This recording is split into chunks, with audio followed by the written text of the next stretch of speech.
All right, Precalc, it's looking like we're doing a little Algebra 1 today. We're on lesson 7-1, and we are solving systems of equations. And don't worry, it's not going to be easy the whole time, so sit back and enjoy this as we can.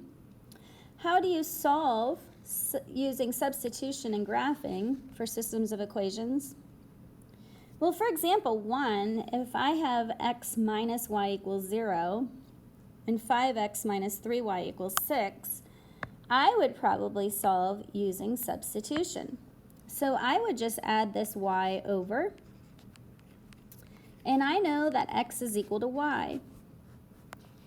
So instead of putting in this x here, I would just replace it with a y, and I know 2y is equal to 6, so y would equal to 3.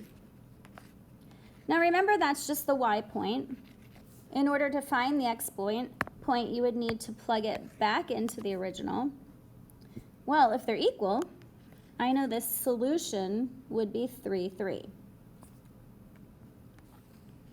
What if I get something like this, example 2?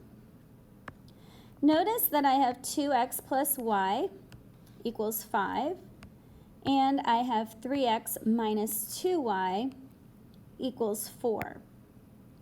Well, I notice that my positive y and my negative 2y would be the easiest to eliminate. So I'm going to use elimination by multiplying everything through by 2. And I end up getting 4x plus 2y equals 10. 3x minus 2y equals 4. This one I could just rewrite. I like to line them up because I like to see them together. And when I add down, my 2y's would cancel out. 2y minus 2y is 0. 4x plus 3x is 7x.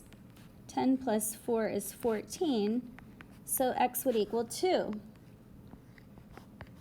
Well, I'm not quite solved yet. I need to plug that 2 back in. So I always plug it back into an original. So I'm going to plug it back in right here. 2 times 2 plus y equals 5. You've probably solved it in your head. Yes, y is equal to 1. So it's going to get a little harder with a couple word problems that we're not going to stress over because we're going to make it super easy. It says a total of $25,000 is invested in 2 funds. So I know that I'm investing $25,000 in 2 funds. One is paying 7% and the other is paying 4% simple interest. And I know that the yearly interest is $1,405. So what I'm going to have here is the amount that we're investing and the interest, and I'm going to make up systems of equations. So the way I'm going to do that is I know that x plus y is equal to 25,000. And I know that 0.07x plus 0.04y is going to equal $1,405. Now, to make my life easier, I'm going to actually get rid of decimals. I don't like dealing with decimals and fractions, so I'm just going to multiply everything through by 100. So here we get x plus y equals 25,000.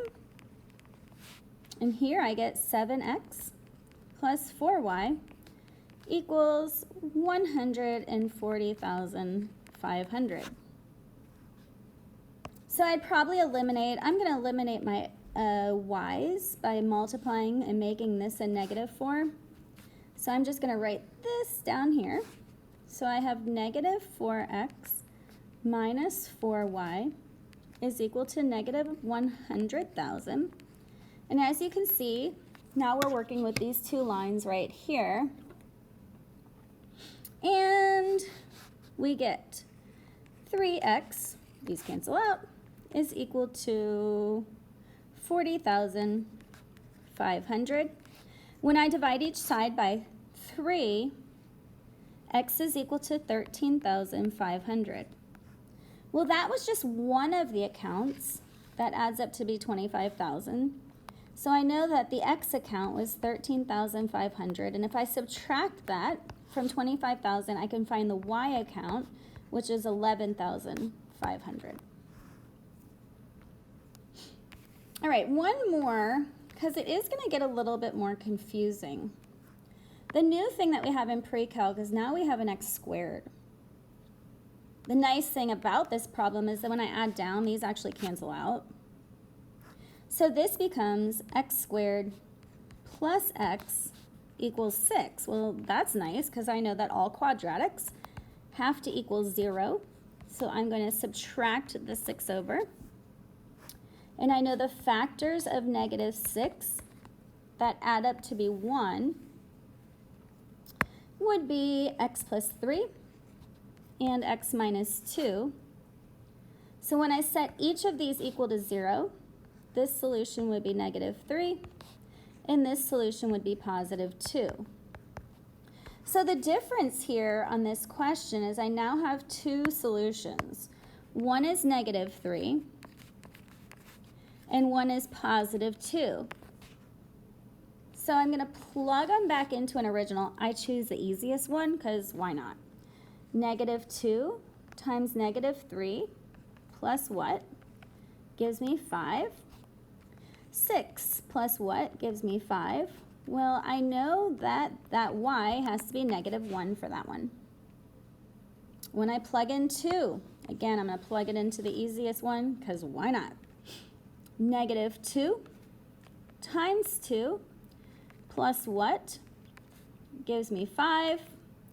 Negative 4 plus what gives me 5? Well, when I add that 4 over, I get 9. So my two solutions are negative 3, negative 1, that's one ordered pair, and 2, 9, that's the other ordered pair.